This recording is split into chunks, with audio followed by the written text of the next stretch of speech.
बिस्मिल्लाहिर्रहमानिर्रहीम। Dear students, अस्सलाम वालेकुम। नवीद साबरी हियर। स्टूडेंट्स, आज हम मॉडिफायर्स का जो टॉपिक है उसके ऊपर करेक्शन के हवाले से बात करेंगे। ये टॉपिक बेसिकली अगर हम कहें कि कोई लैंग्वेज का एक बाकायदा टॉपिक है तो वो तो नहीं है, ग्रामेटिकली तो हम इसको नहीं कह सकते। लेकिन एजेक्टिव और एडवर्ब दो ऐसे पार्ट्स ऑफ स्पीच हैं जो कि किसी न किसी दूसरे पार्ट ऑफ स्पीच को मॉडिफाई करते हैं। तो इसलिए उन्हें हम जनरली मॉडिफायर कहते हैं। तो इसलिए कोई भी adverb, adverb phrase, adverb clause या एजेक्टिव, एजेक्टिव फ्रेज या एजेक्टिव क्लॉज, उन सब को हम मॉडिफायर्स कहते हैं। और इनसे रिलेटेड काफ़ी मिस्टेक्स हैं जो हमारे करेक्शन के क्वेश्चन में आती हैं, सीएसएस में भी और अदर एग्जाम्स में भी। और करेक्शन के क्वेश्चन में अक्सर मॉडिफायर से रिलेटेड मिस्टेक्स होती हैं। तो मैंने ये लेक्चर इसलिए बनाना मुनासिब समझा क्योंकि इससे रिलेटेड बच्चों की बड़ी कन्फ्यूजन्स होती हैं जो कि बच्चे समझ नहीं पाते। तो उस हवाले से हम इस पे बात करेंगे। और सबसे पहले हम चलते हैं मॉडिफायर के बेसिक कॉन्सेप्ट्स की तरफ।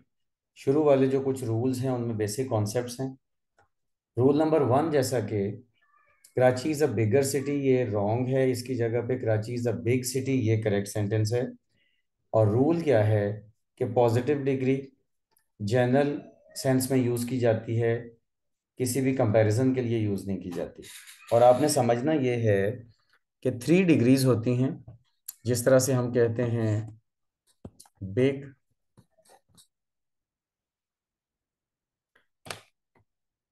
बिग, बिगर और बिगेस्ट, ये 3 डिग्रीज हैं।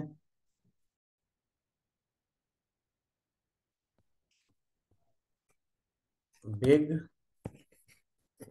बिगर और बिगेस्ट। बिग फर्स्ट डिग्री है जिसको हम पॉजिटिव डिग्री भी कहते हैं, बिगर सेकंड डिग्री है जिसको हम कंपैरेटिव डिग्री भी कहते हैं, और बिगेस्ट थर्ड डिग्री है जिसको हम सुपरलेटिव डिग्री भी कहते हैं। बेसिक कॉन्सेप्ट ये है कि पॉजिटिव डिग्री जनरल सेंस में आती है जिसमें कोई कंपैरिजन वाला मीनिंग नहीं होता। और जो सेकंड डिग्री है जिसको हम कंपैरेटिव डिग्री भी कहते हैं वो कंपैरिजन के लिए आती है। जैसा कि हम कहते हैं जी Karachi is bigger than Lahore. अच्छा, और थर्ड डिग्री वो होती है कि जिसमें एक चीज को सबसे अच्छा या सबसे बड़ी वाली क्वालिटी दी जाती है। Karachi is the biggest city in Pakistan. अच्छा, और यहाँ पे देखने वाली बात यह है कि सेकेंड डिग्री में जो दोनों साइड पे चीजें होती हैं वो दोनों डिफरेंट होती हैं। यानी कि Karachi is bigger than Lahore अगर हम कहेंगे तो इसका मतलब ये है, Karachi is bigger than Lahore अगर हम कहेंगे तो इसका मतलब ये होता है कि हम कराची और लाहौर दोनों को अलग अलग एंटिटीज समझ रहे हैं। ठीक है, Karachi is bigger than Lahore, तो ये हम सेकंड डिग्री यहाँ पे यूज कर रहे हैं, बिगर देन लाहौर, क्योंकि कराची और है, लाहौर और है। लेकिन अगर हम कहें Karachi is the biggest, third degree use करें, Karachi is the biggest city of Pakistan, तो यहां अब जरूरी है कि थर्ड डिग्री के यूज के लिए जो बाद में ये पाकिस्तान आ रहा है कराची इसका मेंबर हो। बिल्कुल ऐसे ही जैसा कि हम कहते हैं कि Ahmed is the tallest boy in the class, तो अहमद उस क्लास का मेंबर भी है, जैसे कराची पाकिस्तान का मेंबर है, उसका पार्ट है। ठीक है, तो ऐसे ही थर्ड डिग्री के लिए ज़रूरी है कि जिस ग्रुप में से किसी एक को सबसे बड़ा या सबसे हाईएस्ट क्वालिटी दी जा रही है वो उसका मेंबर भी हो, उसका हिस्सा भी हो। लेकिन सेकंड डिग्री में दोनों चीज़ें अलग अलग होती हैं, जैसे ये लाहौर और कराची। तो इसलिए अब यहाँ पे Karachi is a big city आएगा क्योंकि जनरली है, कोई कंपैरिजन इसमें नहीं है। बट अगर हम सेकंड में देखें तो Karachi is bigger than any city of Pakistan अगर हम कहेंगे, जो कि गलत है। एनी सिटी ऑफ पाकिस्तान हम नहीं कह सकते। उसकी वजह यह है कि एनी सिटी में तो कराची खुद भी आ जाएगा। तो बिगर जो लगा हुआ है सेकंड डिग्री, वो तो कंपैरिजन के लिए आती है, और उसमें एक तरफ कराची है तो any other city of Pakistan अगर कहेंगे तो इसका मतलब ये हुआ कि हमने कराची को एक साइड पे कर दिया और पाकिस्तान के बाकी सारी सिटीज को अलग कर दिया, एक साइड पे कर दिया, दो अलग अलग चीजें बनी हैं, तो बिगर सेकंड डिग्री आ रही। ठीक है, तो इसलिए अदर का वर्ड यूज करना यहाँ पे जरूरी है। ऐसे ही Karachi is the biggest city of Pakistan. अब तो मेरे ख्याल आपको रीजन समझ आ गई होगी कि बिगर सिटी नहीं, बिगेस्ट सिटी कहेंगे, क्योंकि पाकिस्तान का कराची खुद भी पार्ट है, तो इसलिए फिर सुपरलेटिव डिग्री इसमें यूज होगी, और सबसे बड़ा कहा जा रहा है। बिग, बिगर, बिगेस्ट, स्मॉल, स्मॉलर, स्मॉलेस्ट, इस तरह से ये डिग्रीज बनती हैं। इसके बाद अगर हम देखें तो Karachi is the wisest and the most experienced, sorry sorry, he is the wisest and the most experienced officer here. ये करेक्ट सेंटेंस है और ऊपर वाला इनकरेक्ट है। वजह क्या है कि एक तरफ वाइज जो फर्स्ट डिग्री है वो लिखी गई है और दूसरी तरफ थर्ड डिग्री लिखी गई है, तो कंपैरिजन में दोनों तरफ थर्ड डिग्रीज ही आनी चाहिए ताकि पैरेलल रहें वो। ये पैरेललिज्म का कॉन्सेप्ट है। अच्छा, अब ये सेंटेंस दे जरा देखिए कि इसमें कंपैरेटिव डिग्री यूज की जा रही है द के साथ, दी वाइजर। क्यों? आगे ग्रुप दो का है। अगर मैं ये कहूं कि Sana is the wisest of his daughters, यानी कि कोई बंदा है, उसकी डॉटर्स हैं। अब हमें इस सेंटेंस के मुताबिक नहीं पता कि कितनी डॉटर्स हैं। उनकी डॉटर्स में से सना एक है और सना सबसे अक्लमंद है, तो वाइजेस्ट आएगा। अच्छा, अब पॉइंट ये बनता है कि अगर यहाँ पे डॉटर्स के साथ टू का वर्ड आ जाए, यानी कि डॉटर्स ही दो हों और उनमें से एक सना हो, तो बाकी तो एक ही रह गई ना। तो फिर उस सेंस में वाइजेस्ट की जगह पे वाइजर आना जरूरी है, सिर्फ इसलिए क्योंकि टू का वर्ड आ गया है। ये कॉन्सेप्ट है। नेक्स्ट चलते हैं जी। Aslam is wiser than old. अच्छा, अब यहाँ बात क्या है? असलम एक बंदा है, उसी की दो क्वालिटीज की बात हो रही है कि वो वाइज भी है, वो ओल्ड भी है। उसी की दो क्वालिटीज जब कंपेयर होंगी तो फिर मोर का वर्ड यूज किया जाएगा, वाइजर या ओल्डर का वर्ड यूज नहीं किया जाएगा। वैसे तो आपको पता है ना कि जो छोटे वर्ड्स होते हैं, छोटे एडजेक्टिव्स होते हैं सिंगल सिलेबल वाले, उनके साथ हम ER EST लगाते हैं। जैसे बिग, बिगर, बिगेस्ट है, ओल्ड, ओल्डर, ओल्डेस्ट है, वाइज, वाइजर, वाइजेस्ट है। और जो बड़े हैं उनके साथ हम मोर, मोस्ट लगाते हैं, जैसा कि more beautiful, beautiful, more beautiful, most beautiful. Useful, more useful, most useful. Democratic, more democratic, most democratic. तो वो तो है। अब आम हालात में तो डिग्रीज वाइज की वाइजर और वाइजेस्ट बनेगी, ओल्ड की ओल्डर, ओल्डेस्ट बनेगी। लेकिन जब एक ही बंदे की दो क्वालिटीज बताई जा रही हों तो उसमें जो ज्यादा क्वालिटी हो उसको पहले लिखते हैं और उसके साथ मोर का वर्ड लिखते हैं। Aslam is more wise than old, मतलब असलम उतना बूढ़ा नहीं है जितना कि वो अक्लमंद है। नेक्स्ट है जी, ज्यादा कोई इसमें लंबी चौड़ी बात नहीं है, सिर्फ इतनी बात है कि जहां पे भी थर्ड डिग्री आएगी उससे पहले आपको द आर्टिकल लिखना लाजमी है। The most thickly populated lands of Europe. ठीक है, सो इस तरह से ये लैंड है basically. Spain under the caliphate was one of the wealthiest and the most thickly populated lands। Basically ये लैंड है, यहाँ पे एन मिस हो गया, लैंड्स ऑफ यूरोप। तो कॉन्सेप्ट क्या है कि ऊपर वाले सेंटेंस में यहाँ पे द नहीं लिखा हुआ मोस्ट से पहले, तो यहाँ पे द आना लाजमी है। आगे चलते हैं जी, रूल नंबर 8 पे। Rahim is older than all other members of the council. Older, यहाँ पे ओल्डर, या असल में यहाँ पे कंपैरिजन है ओल्डर ओल्डेस्ट और एल्डर एल्डेस्ट में। तो यहाँ पे चूंकि सारा फोकस एज पे है तो ओल्ड आ रहा है, लेकिन जरा देखें, your Elder brother is older then my elder brother. ये सेंटेंस जरा देखिए, आपको पूरा कॉन्सेप्ट समझ आ जाएगा। यहाँ पे एल्डर ब्रदर का मतलब है जिसके भाई की बात हो रही है उससे रिश्ते में वो बड़ा है। ठीक है, एल्डर एल्डेस्ट रिलेशन को शो करते हैं, ओल्डर ओल्डेस्ट जो है वो एज को शो करते हैं, उम्र को शो करते हैं। तो your Elder brother is older then my elder brother, your Elder brother में वो उसका एल्डर ब्रदर है, माई एल्डर ब्रदर में मेरा एल्डर ब्रदर है, तो मेरे से बड़ा है। अच्छा, लेकिन जब किसी दूसरे के एल्डर ब्रदर का तुम्हारे एल्डर ब्रदर का मेरे एल्डर ब्रदर से कंपैरिजन हो रहा है, तो अब बात सिर्फ एज पे आ गई है, तो ओल्डर आएगा दरमियान में। ये बड़ा टिपिकल सेंटेंस है इस पूरे कॉन्सेप्ट को समझने के लिए, कि your Elder brother is older then my elder brother. Elder relation के सेंस में आता है कि जो बोल रहा है या जिसके बारे में बात की जा रही है उससे बड़ा एज में, ठीक है, और वो उसका रिलेशन है, उसका बड़ा भाई है या उसका बड़ा कजन है या जो भी है, सिस्टर है। लेकिन जहाँ प्योर फोकस एज पे आ जाए वहां पे ओल्डर आता है फिर। नेक्स्ट है जी, he is later than I expected. यहाँ पे भी लेटर और लेटर का कॉन्सेप्ट है कि लेटर लेटेस्ट टाइम को शो करते हैं। Both Hamzan and Aslam are my friends but the latter is more trustworthy. Latter का मतलब है मुअख्खिर जिक्र, जिसका जिक्र बाद में हुआ है, असलम। अमजद और असलम दोनों मेरे दोस्त हैं, लेकिन मुअख्खिर जिक्र यानी कि बाद में जिसका जिक्र हुआ है, यानी कि असलम, वो ज़्यादा काबिल एतमाद है। और फर्स्ट सेंटेंस में ही came later than I expected, वो उससे देर से आया जो कि मैंने एक्सपेक्ट किया, ठीक है, जो कि मैंने सोचा। तो टाइम को शो कर रहा है सिंगल टी वाला लेटर, और डबल टी वाला लेटर जो है वो पोजीशन को शो कर रहा है। और ये भी याद रखना है कि लेटर की थर्ड डिग्री लास्ट होगी और लेटर की लेटेस्ट होगी।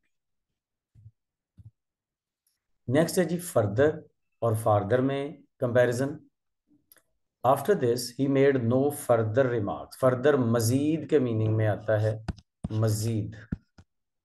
और Kolkata is farther from the equator than Colombo, या फर्दर भी हो सकता है। फार्दर और फर्दर दोनों डिस्टेंस को शो करते हैं, डिस्टेंस को, एडिशनल का मीनिंग नहीं देते। तो मतलब फर्दर दोनों मीनिंग दे सकता है, मजीद का, एडिशनल का भी, और डिस्टेंस का भी। लेकिन फार्दर सिर्फ और सिर्फ डिस्टेंस का ही मीनिंग देता है। तो दूसरे लफ्जों में जब डिस्टेंस का मीनिंग देना होता है तो फार्दर या फर्दर दोनों आ सकते हैं।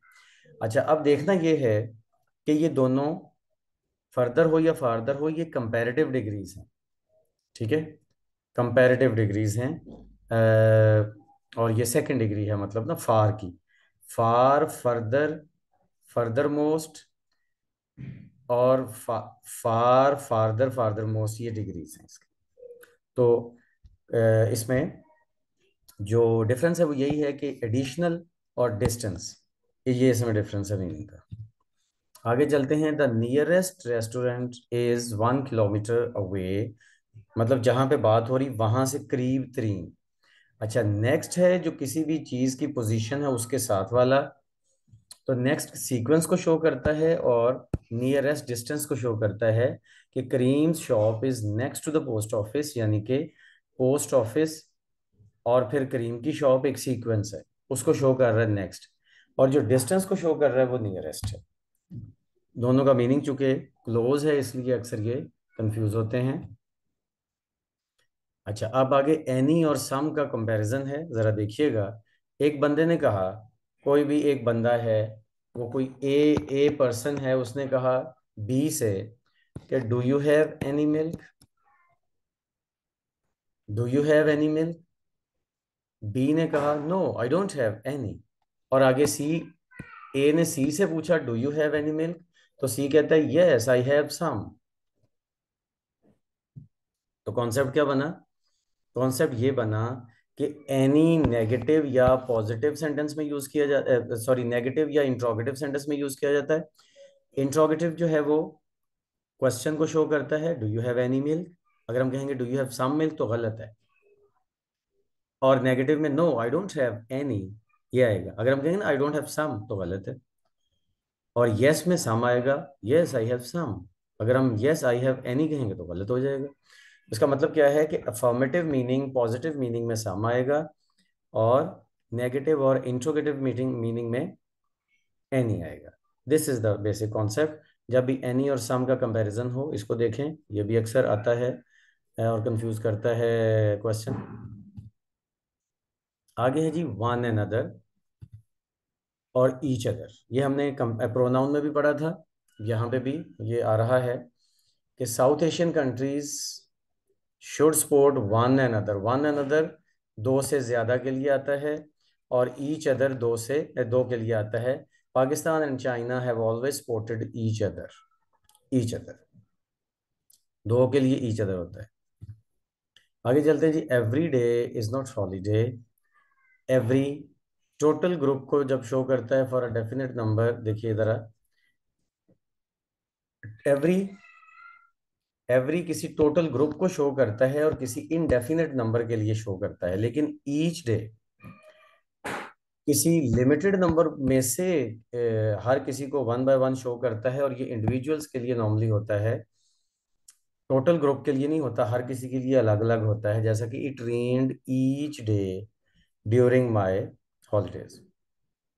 क्योंकि हॉलीडेज एक ग्रुप ऑफ डेज है, उनमें से हर दिन की बात अलग अलग हो रही है, और ये कहना मकसद है सेकंड सेंटेंस में कि हर दिन बारिश हुई, कोई एक दिन भी इसमें गैप नहीं आया। तो हर दिन बारिश हुई, तो अलग अलग सबके लिए बोलना है तो ईच डे आएगा। एवरी डे जनरली बात होती है। आगे चलते हैं। I have a little milk to make tea. A little का मतलब होता है some. The patient is not responding, there is little chance of his recovery. Little का मतलब है नो। लिटिल चांस का मतलब है यहाँ पे नो चांस।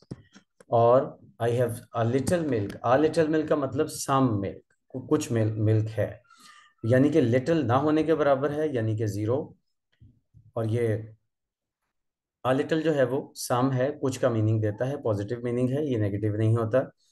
और ये अनकाउंटेबल नाउन के लिए आता है, और यही बिल्कुल कॉन्सेप्ट जो है वो फ्यू और अ फ्यू के लिए भी होता है, जो कि काउंटेबल नाउन के लिए आता है। लिटिल अनकाउंटेबल नाउन के लिए आता है। अनकाउंटेबल अनकाउंटेबल नाउन के लिए ये यूज किया जाता है। आगे चलते हैं। आ लिटिल मिल्क और द लिटिल मिल्क में कंपैरिजन है स्पेसिफिकली। जरा देखें, आ लिटिल का मीनिंग तो सम है, हमें पता चल गया। बात यहाँ पे द लिटिल की है। द लिटिल का मतलब होता है वेरी लिटिल या नॉट सफिशिएंट। द लिटिल और फिर द लगने से स्पेसिफिक भी हो जाता है। द लिटिल मिल्क आई है, वो थोड़ा सा दूध जो मेरे पास है, is not sufficient to make tea, यानी कि द लगाने से स्पेसिफिक हो जाता है, इस वजह से ये द लिटिल मिल्क लिखा जा रहा है। आगे 17 पे आते हैं। तो अ फ्यू और फ्यू का जो मीनिंग हमने पहले अ लिटिल और द लिटिल का, अ लिटिल और लिटिल का हमने डिस्कस किया, वही अ फ्यू और फ्यू में मीनिंग में डिफरेंस है। अ फ्यू का मतलब होता है सम, और फ्यू का मतलब होता है नो, लेकिन ये यूज किया जाता है काउंटेबल नाउन के लिए। ये काउंटेबल नाउन के लिए है। तो आई have a few books on chemistry का मतलब ये है कि मेरे पास केमिस्ट्री की कुछ किताबें हैं। I have few books on chemistry, इसका मतलब मेरे पास केमिस्ट्री की कोई किताबें नहीं हैं। दूसरे लफ्जों में, सिर्फ फ्यू या लिटिल कहने से हम नो कहते हैं विदाउट सेइंग नो। नो कहे बगैर नो कहना, ये एक तरीका है उसका। नेक्स्ट है जी अ फ्यू बुक्स या द फ्यू बुक्स। ये वही वाली बात है कि द वाला जो कॉन्सेप्ट है, the few books I have do not cover the topic. तो द फ्यू बुक्स का मतलब वो थोड़ी सी किताबें जो मेरे पास हैं, यानी कि बहुत कम है, और वो काफ़ी नहीं है। कॉन्सेप्ट वही है, फर्क वही है कि द लिटिल और द फ्यू में, कि लिटिल जो है वो अनकाउंटेबल नाउन के लिए, और फ्यू जो है वो काउंटेबल नाउन के लिए। The film is very enjoyable. Enjoyable positive degree है, फर्स्ट डिग्री, इसके साथ वेरी आएगा इसके मीनिंग को इंटेंसिफाई करने के लिए, इसके मीनिंग को बढ़ाने के लिए।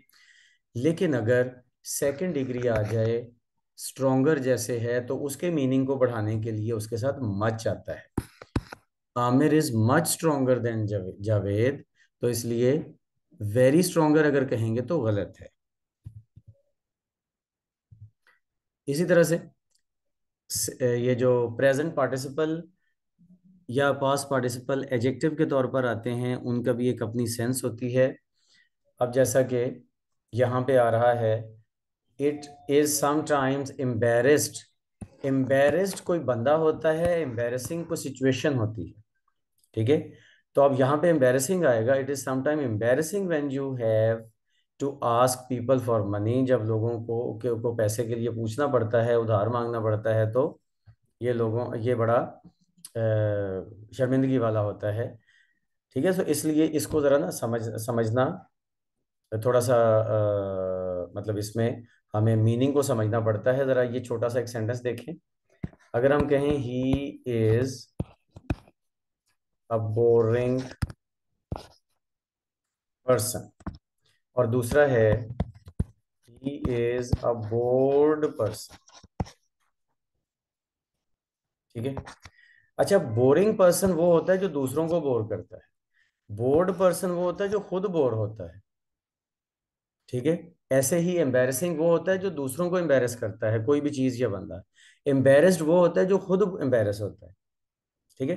तो जो ईडी वाला है वो पास्ट पार्टिसिपल है, और जो आईएनजी वाला है वो प्रेजेंट पार्टिसिपल है। तो इसका मतलब ये है कि प्रेजेंट पार्टिसिपल और पास्ट पार्टिसिपल वर्ब की फॉर्म्स तो ये हैं, इनको हम आईएनजी फॉर्म को फोर्थ फॉर्म और पास्ट पार्टिसिपल को थर्ड फॉर्म भी कहते हैं आम हालात में।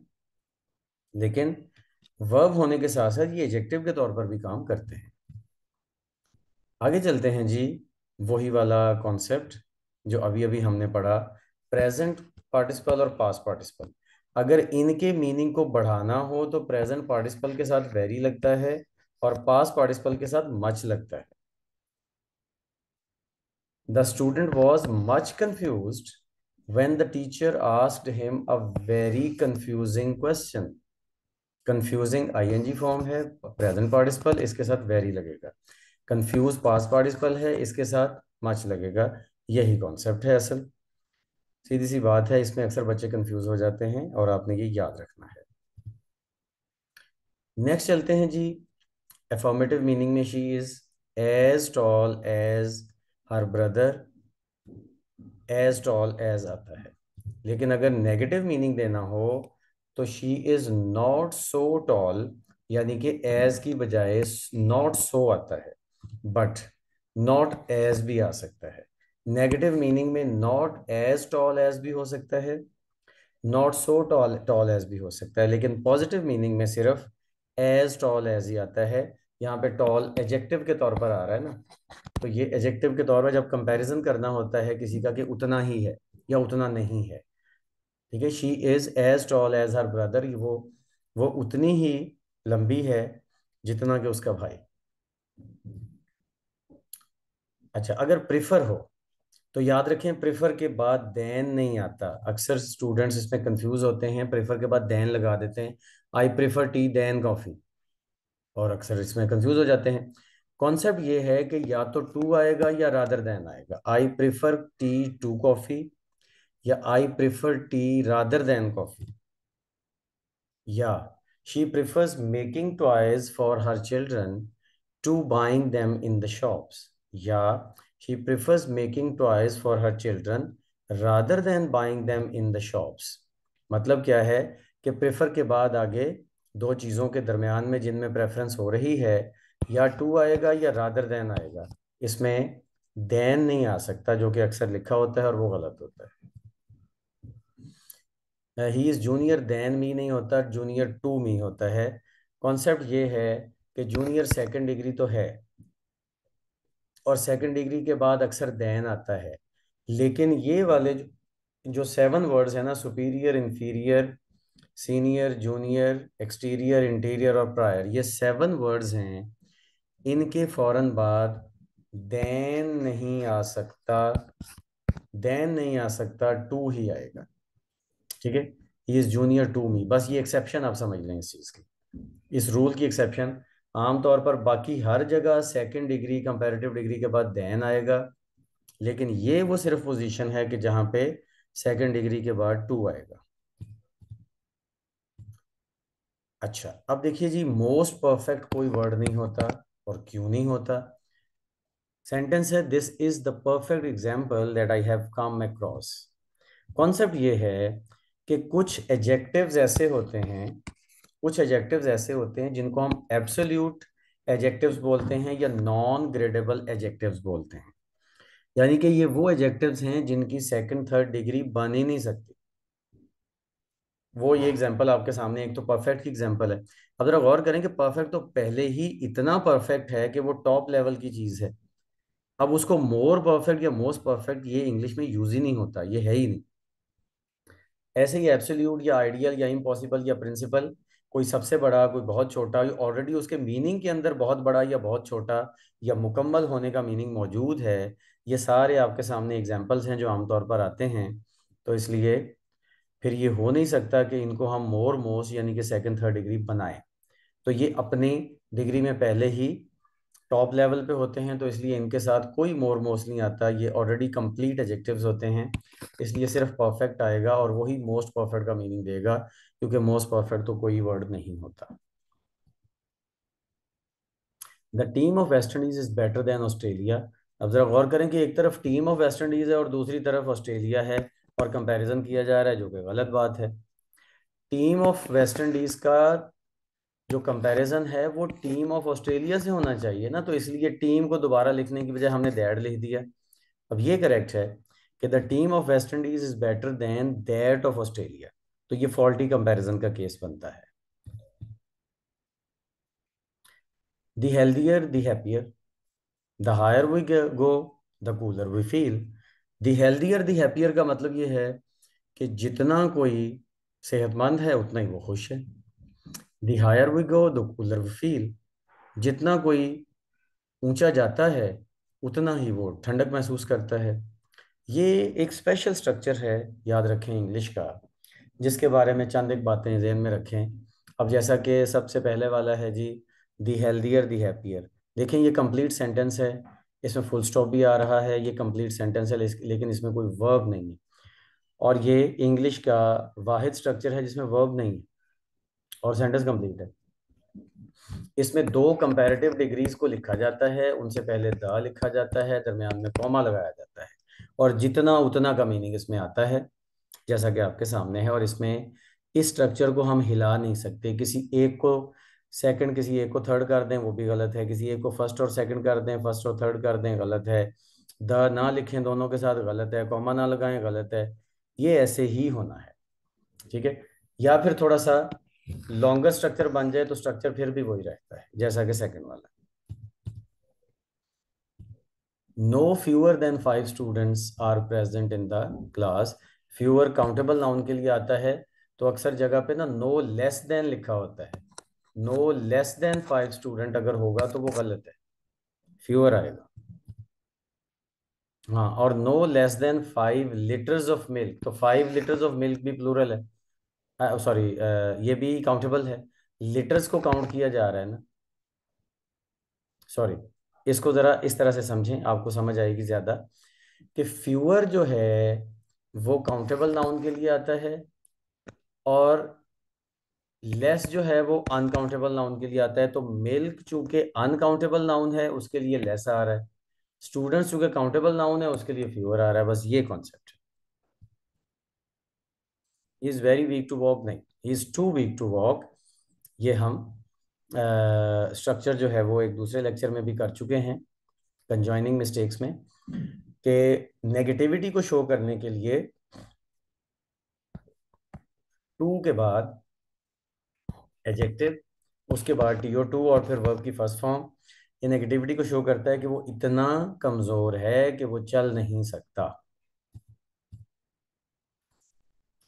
The rural poor have been ignored by the media. अब देखें, पुअर बेसिकली तो एडजेक्टिव होता है, लेकिन उसूल ये है कि अगर एडजेक्टिव के साथ द लग जाए तो वो नाउन बन जाता है और अपनी पूरी कम्युनिटी को शो करता है, यानी कि as a plural noun use होता है। तो the poor, the rich, the beautiful. The poor का मतलब सारे पुअर, द रिच का मतलब सारे रिच, और ये प्लूरल के तौर पर ही यूज होता है। इसके साथ आगे प्लूरल वर्ब लगता है, जैसे ये हैव लगा हुआ है। The rural poor have been ignored by the media. यानी कि जो देहातों के गरीब लोग हैं उन सबको मीडिया पे इग्नोर किया जाता है, मीडिया की तरफ से इग्नोर किया जाता है। 31 देखिए जी। A well prepared burger tastes delicious. Sense verb जो आता है, जैसे देखें टेस्ट है, अब देखें टेस्ट के दो मीनिंग है। टेस्ट का एक मीनिंग होता है, टेस्ट का एक मीनिंग होता है स्टेट वर्ब के तौर पर, इसका मीनिंग होता है जायका होना, जो कि यहाँ पे यूज किया जा रहा है। और टेस्ट का दूसरा मीनिंग होता है एक्शन के तौर पर, यानी कि चखना, किसी चीज को खाना। तो सिर्फ स्टेट वर्ब के तौर पर यहाँ पे बात की जा रही है कि इसके बाद एडजेक्टिव आएगा, जैसा कि डिलीशियस है, इसके बाद एडवर्ब नहीं आएगा डिलीशियसली। तो अ well prepared burger tastes delicious. This soup tests good. Well नहीं, गुड। तो ये इसमें कॉन्सेप्ट है एडजेक्टिव और एडवर्ब के कंपैरिजन में, स्टेट वर्ब के बाद। आगे चलते हैं जी। इनफ, इनफ के साथ है ये कंपैरिजन, कि इनफ अगर एडजेक्टिव के साथ यूज होगा तो एडजेक्टिव या एडवर्ब, एडजेक्टिव या एडवर्ब के साथ यूज होगा तो उसके बाद में इनफ आएगा। लेकिन अगर ये नाउन के साथ यूज होगा तो ये नाउन से पहले आएगा। After 3 hours the water was hot enough to make tea. और दूसरा, we had enough milk to make tea. Milk चूंकि नाउन है, और हॉट चूंकि एडजेक्टिव है, इसलिए इनफ की पोजीशन चेंज हो रही है, और ये स्टूडेंट अक्सर कंफ्यूज करते हैं इसमें, इसको याद रखना है। आगे चलते हैं 33 में। 33 है जी comparison of adjective. Comparison of adjective, इसमें order of descrip sorry comparison नहीं, ऑर्डर ऑफ डिस्क्रिप्टिव एडजेक्टिव्स। जो डिस्क्रिप्टिव एडजेक्टिव्स है ना, उनके लिए ये वर्ड आपने याद रखना है, OSASCMOP। ओसैस कमोब, या जो भी आप इसको बना लें, वो ये इसके ये फर्स्ट लेटर्स का बना हुआ है। Opinion, size, age, shape, colour, material, origin, purpose. ये है वो तरतीब जिस तरतीब से किसी भी नाउन से पहले अगर एक से ज्यादा एडजेक्टिव्स आ रहे हों, किसी भी नाउन से पहले अगर एक से ज्यादा एडजेक्टिव्स आ रहे हों, तो वो इस तरतीब से आएंगे। अगर ये तरतीब गड़बड़ हो गई तो फिर आपका सेंटेंस गलत हो गया। अब मैन नाउन है, मैन से पहले एंग्री और ओल्ड दो एडजेक्टिव हमने लगाने हैं, तो इनकी तरतीब इंपॉर्टेंट है। अगर ओल्ड एंग्री मैन लगाएंगे तो गलत है। एंग्री ओपिनियन को शो करता है, ओल्ड एज को शो करता है, तो ओपिनियन वाला पहले आएगा, एज वाला बाद में आएगा। ठीक हो गया। ऐसे ही ब्लैक मेटल वॉकिंग स्टिक, इसमें स्टिक नाउन है और उससे पहले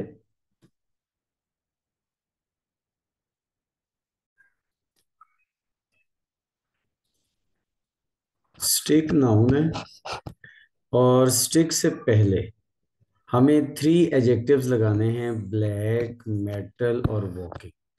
ब्लैक भी स्टिक का एजेक्टिव है, मेटल भी स्टिक का एजेक्टिव है, और वॉकिंग भी स्टिक का एजेक्टिव है। ब्लैक कलर को शो कर रहा है, मेटल मटेरियल को शो कर रहा है, और वॉकिंग पर्पस को शो कर रहा है। अब जाहिर है कि ये आप नीचे देखेंगे कि पहले कलर, फिर मटेरियल, फिर पर्पस। तो इस तरह करके ये ब्लैक मेटल वॉकिंग स्टिक आएगा। अगर हम इसके अलावा कोई भी अब और रखेंगे इसके तरतीब, तो वो गलत हो जाएगा। तो इसलिए हमें इस बात का ख्याल रखना है कि ऑर्डर ऑफ एडजेक्टिव डिस्टर्ब नहीं होना चाहिए। This is one of the very common questions, common mistakes, जो कि नॉर्मली स्टूडेंट्स जो कि मतलब स्टूडेंट की होती है ना जो मिस्टेक, उनमें से ये कॉमन मिस्टेक है कि ऑर्डर ऑफ एडजेक्टिव, और अक्सर ये वाला जो क्वेश्चन है ये करेक्शन में आता भी है। तो बस ये ख्याल रखना है कि ये तरतीब जो है, opinion, size, age, shape, colour, material, origin और पर्पस, ये तरतीब ठीक रहनी चाहिए। इनमें से जो भी आएगा वो इसी तरतीब में आएगा। नेक्स्ट हम चलते हैं। तो नेक्स्ट वाला है जी, everyone enjoyed seeing the dancers immensely. अच्छा, अब इसमें जरा देखना है कि कॉन्सेप्ट है मॉडिफायर्स का, और मिसप्लेस्ड मॉडिफायर है ये। अगर हम फर्स्ट वाला सेंटेंस देखते हैं ना कि everyone enjoyed seeing the dancers immensely, तो उसमें हमें ये लगता है कि शायद इमेंसली सी को डिस्क्राइब कर रहा है, हालांकि इमेंसली बहुत ज्यादा ये इंजॉय को डिस्क्राइब कर रहा है, तो इसलिए फिर ये इंजॉय के करीब आना चाहिए। तो इंजॉय से पहले लगाएं एवरीवन इमेंसली इंजॉयड, तो ये कॉन्सेप्ट आपका क्लियर होगा। और इसी तरह से एक और एग्जांपल इसकी देखें कि for 20 minutes they stood in the line for 20 minutes to buy tickets to the show. अब देखिए 20 मिनट्स वो खड़े रहे लाइन में, तो वो स्टूड के करीब आएगा। ऊपर वाला जो है वो गलत है कि उन्होंने टिकट जो बाय की, जाहिर है इसमें दो वर्ब्स है ना, एक स्टूड है और एक बाय है। तो लग ये रहा है कि जैसे उन्होंने शायद टिकट जो बाय की हैं वो 20 मिनट्स के लिए बाय की हैं, तो जो गलत है जाहिर है। इसलिए फिर मिसप्लेस्ड मॉडिफायर का मतलब है कि फॉर 20 मिनट्स जो कि मॉडिफायर है वो अपनी सही जगह पे आना चाहिए, यानी कि जिस वर्ब को डिस्क्राइब कर रहा है उसी वर्ब के करीब आना चाहिए। इसी तरह से नेक्स्ट वाला कॉन्सेप्ट है हमारा, ये है जी स्क्विंटिंग मॉडिफायर। स्क्विंटिंग मॉडिफायर का मतलब ये है कि दैट इवनिंग जो है वो दो वर्ब्स के दरमियान में आ रहा है, डिसाइडेड और टू विजिट। तो वो decided that evening to visit my mother. ठीक है। मिसप्लेस्ड मॉडिफायर में तो क्लियरली पता चल रहा था ना कि एक वर्ब के साथ वो आ ही नहीं सकता। अब ये है कि दो वर्ब्स के दरमियान में आ गया। अब हमें इसमें ये नहीं पता चलता कि हमने डिसाइड दैट इवनिंग किया था या विजिट दैट इवनिंग किया था। तो ये स्क्विंटिंग मॉडिफायर है कि जो दोनों तरफ मीनिंग दे रहा है और कंफ्यूज कर रहा है। तो इसलिए इसके दो ऑप्शंस हो सकते हैं कि या तो आप दैट इवनिंग को स्टार्ट में ले जाएं, तो पता चलेगा कि दैट इवनिंग डिसाइड के मीनिंग में इजाफा कर रहा है, तो हमने डिसाइड उस इवनिंग में किया था। या फिर दैट इवनिंग को एंड पे ले जाएं, तो पता चलेगा कि दैट इवनिंग हमने विजिट किया था। तो इस तरह से इन दोनों में से कोई भी करेक्ट इसमें हो सकता है।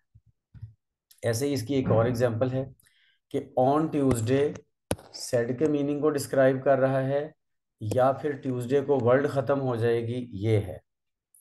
ठीक है, doctor Stanley said on Tuesday the world would come to an end. तो ये हमें नहीं पता चल रहा, तो इसलिए बेहतर ये है कि आप इसके दोनों में से, नीचे वाले दोनों करेक्शन में से कोई भी वाला करेक्शन कर लें।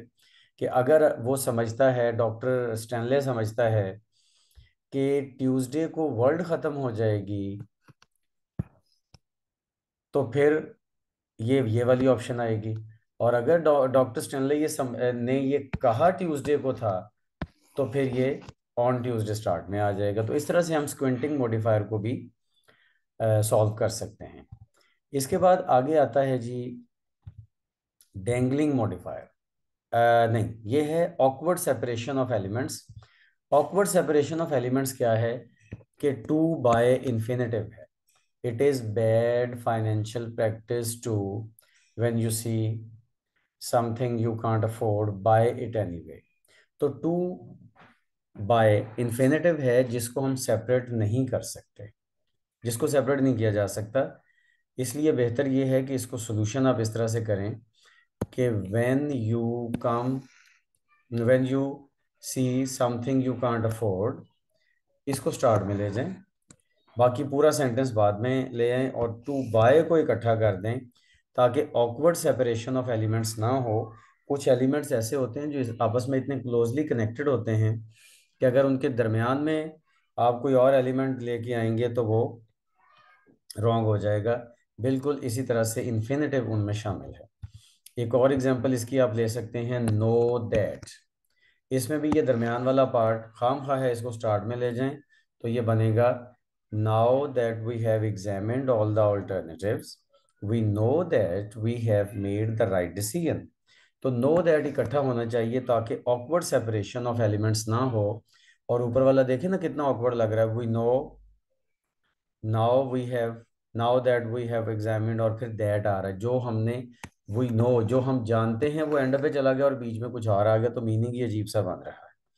इसलिए इस तरह की सेपरेशन नहीं होनी चाहिए एलिमेंट्स की। अच्छा, उसके बाद हम आगे आते हैं जी, ये है डेंगलिंग मॉडिफायर। ये सेंटेंस पढ़े जरा। At the age of 10 my parents took me to the zoo. ठीक है, मैं इस बात को समझाने से पहले एक सेंटेंस आपके सामने रखता हूँ। वो सेंटेंस है जी, walking in the street I saw him. और दूसरा सेंटेंस है, I saw him walking in the street. I saw him walking in the street.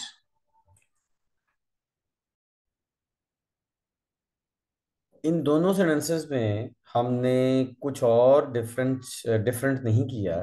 सिर्फ इतना है कि वॉकिंग इन द स्ट्रीट इधर स्टार्ट में है और इधर हम एंड पे ले आए हैं। आई सॉ हिम मेन सेंटेंस है, मेन क्लॉज है। अच्छा, अब देखें, जरा गौर करें कि वॉकिंग इन द स्ट्रीट जब सब्जेक्ट से पहले आएगा तो इसका मतलब है कि वॉकिंग वाला काम सब्जेक्ट कर रहा है। Walking in the street I saw him, इस सेंटेंस में ये कहा जा रहा है कि आई, मैं जब वॉक कर रहा था तो मैंने उसे देखा। और जब ये walking in the street and पे चला गया तो ये हिम में मीनिंग ऐड कर रहा है, जो कि ऑब्जेक्ट है क्योंकि ये उसके करीब है। I saw him walking in the street, यानी कि जब वो वॉक कर रहा था तो मैंने उसे देखा। तो इससे हमें ये पता चलता है कि कोई भी एक्स्ट्रा फ्रेज या कोई मॉडिफायर हमने लगाना हो तो वो अगर सब्जेक्ट के करीब है तो वो सब्जेक्ट को डिस्क्राइब करेगा, अगर वो ऑब्जेक्ट के करीब है तो वो ऑब्जेक्ट को डिस्क्राइब करेगा। ठीक है, तो इसका मतलब ये हुआ कि ऊपर वाले सेंटेंस में at the age of 10 my parents took me to the zoo, तो माई पेरेंट्स चूंकि सब्जेक्ट है, माई पेरेंट्स चूंकि सब्जेक्ट है, तो इसका मतलब ये है कि जब हम कहेंगे एट द एज ऑफ 10 तो क्या मेरे पेरेंट्स की एज 10 थी? जाहिर है नहीं ना, गलत है। My parents took me to to the Sojo water park, तो मतलब ये गलत हो जाएगा बिल्कुल अपने ही इस बेसिक चीज में कि सब्जेक्ट से पहले जो कुछ आएगा वो सब्जेक्ट को डिस्क्राइब करेगा। और पेरेंट्स तो 10 साल के नहीं थे जब वो मुझे लेके गए।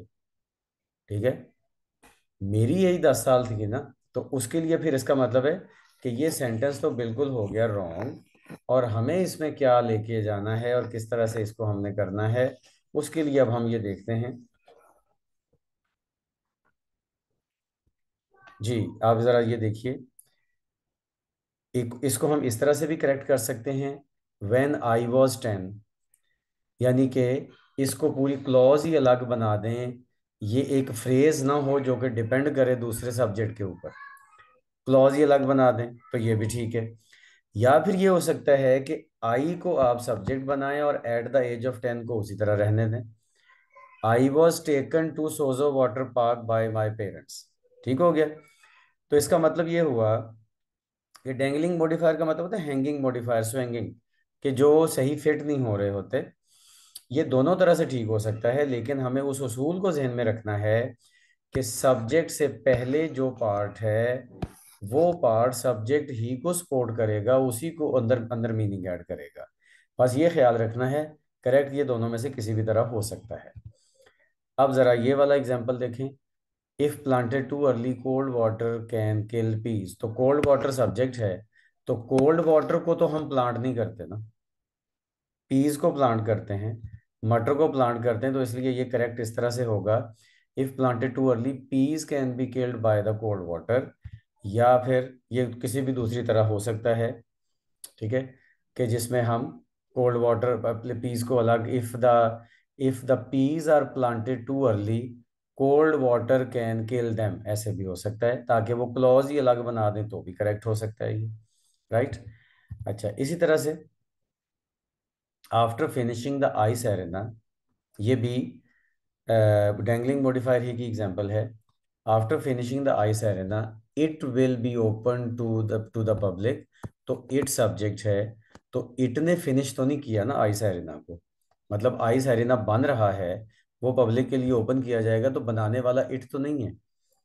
दे लगा दें, जनरली सबके लिए आ जाता है कि after finishing the ice arena they will open it to the public, तो दे का इशारा फिर हो जाएगा मैनेजमेंट की तरफ या जो बना रहे हैं उनकी तरफ। तो इस तरह करके ये डेंगलिंग मॉडिफायर का जो है वो सेंटेंस करेक्ट हो जाएगा, ये जैसे ये रेड में लिखा हुआ है दे। अच्छा, लेकिन बस वही है कि मेन आइडिया, मेन कॉन्सेप्ट वही चलेगा कि सब्जेक्ट से पहले आने वाला सब्जेक्ट को डिस्क्राइब करेगा तो सेंटेंस करेक्ट होगा, अदरवाइज ये डेंगलिंग मॉडिफायर बन जाएगा। इसके साथ ही हमारा आज का ये लेक्चर कंप्लीट होता है, जो कि काफ़ी सारा आपके लिए नई चीज़ें लेके आया और इसमें आपने बहुत कुछ चीज़ें सीखी होंगी। तो मिलते हैं नेक्स्ट लेक्चर में, आज के लिए अल्लाह हाफिज़।